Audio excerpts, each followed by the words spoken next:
நிதி கிடைத்திருக்கிறது. இதுவரைக்கும் எவ்வளவு நிதி இந்த ரீபில்டிங் ஸ்ரீலங்கா நிதியத்திற்கு கிடைத்திருக்கிறது என்கின்ற ஒரு விடயத்தை வந்து ஆர்டிஐயினூடாக தகவல் அறியும் உரிமை சட்டத்தினூடாக கேட்டிருந்தாங்க. அதற்கும் வந்து பதில் கிடைத்திருந்தது. குறிப்பாக இதுவரைக்கும் எத்தனை பில்லியன்கள் எத்தனை மில்லியன்கள் இந்த நிதியத்திற்கு வழங்கப்பட்டிருக்கிறது என்பது தொடர்பில் தகவல்கள் தேவை அப்படின்னு சொல்லியிருந்தாங்க.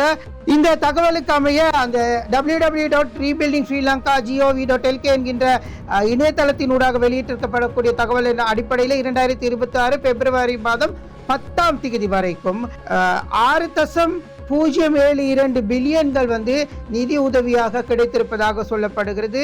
அதே போல ரூபாய்களாக கிடைத்திருக்கிறது 6.072 பில்லியன்கள் வந்து கிடைக்கப்பட்டிருக்கிறது. அதே போல டாலர் மில்லியன்களாக 10.29 மில்லியன்கள் வந்து இந்த நிதிக்காக கிடைக்கப்பட்டிருக்கிறது அப்படின்னு சொல்லப்பட்டிருக்கிறது. இவ்வளவு நிதி கிடைக்கப்பட்டிருக்கிறது. ஆனால் ஜனாதிபதியினுடைய இந்த ரீபில்டிங் ஸ்ரீலங்கா நிதியம் வந்து ஒரு உத்தியோகபூர்வமான நிதியம். அது எந்த அமைச்சுக்கு கீழே வருது அல்லது இதற்கான பதிவுகள் என்னென்ன, இந்த ரீபில்டிங் ஸ்ரீலங்காவின் நிதியத்தினுடைய குழுக்களினுடைய உறுப்பினர்கள் யாரு, அங்கத்தவர்கள் யாரு, இது உள்ளால வந்து நடக்கக்கூடிய விடயங்கள் அல்லது செய்யக்கூடிய நிதிகளை வந்து வழங்குற நேரமோ அல்லது உதவிகளை செய்யற நேரமோ இந்த ரீபில்டிங் ஸ்ரீலங்கா நிதியத்தினுடைய பொறுப்புகள் யார் யாருக்கு போகும், எவ்வளவு இது கையாளப்படும், எந்த முறையில் இது கணக்கு வந்து சமர்ப்பிக்கப்படுகிறது, ஒரு அறிக்கை சமர்ப்பிக்கப்படணும் சொன்னா அதுக்கான நிதி தொடர்பிலான அந்த குழு இருக்கணும். அந்த குழுவின் ஊடாக இது எவ்வாறு கையாளப்படுகிறது. இப்போ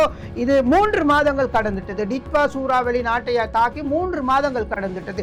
3 மாதம் கடந்தும் நேற்று முன்தினம் கூட ஜனாதிபதியின் ஊடக பிரிவிலிருந்து புகைப்படத்தோட வருது ரீபில்டிங் ஸ்ரீலங்காவுக்கு இவ்வளவு காசு கொடுத்திருக்கிறாங்க இந்த அமைப்பு அப்படின்ற சில தகவல்கள் கூட ஒவ்வொரு நாளும் அப்டேட் ஆகி கொண்டே இருக்கிறது. ஆனா இந்த நிதி இவ்வளவு நிதியை வந்து கையாளுறதுக்கான ஒரு முறை, அதற்கான ஒரு அமைப்பை உருவாக்கி அந்த நிதியத்தின் ஊடாக அந்த நிதியத்திற்குடைய பொறுப்புக்கு ஒருத்தரை நியமிச்சிருக்கிறாங்களே தவிர ஏன் எந்த திட்டங்களும் சரிவர இல்லை, முறையாக இல்லை அப்படின்னு சொல்லப்படுகிறது. எனவே இது பலவிதமா கேள்வி எழுப்புறாங்க. ஆனா பிபிசி சர்வதேச ஊடகம் ஒன்று இது தொடர்பில் ஆர்டிஐயின் ஊடாக தகவல் அறியும் உரிமை சட்டத்தின் ஊடாக தகவல்களை பெற முயற்சிக்கிற நேரம்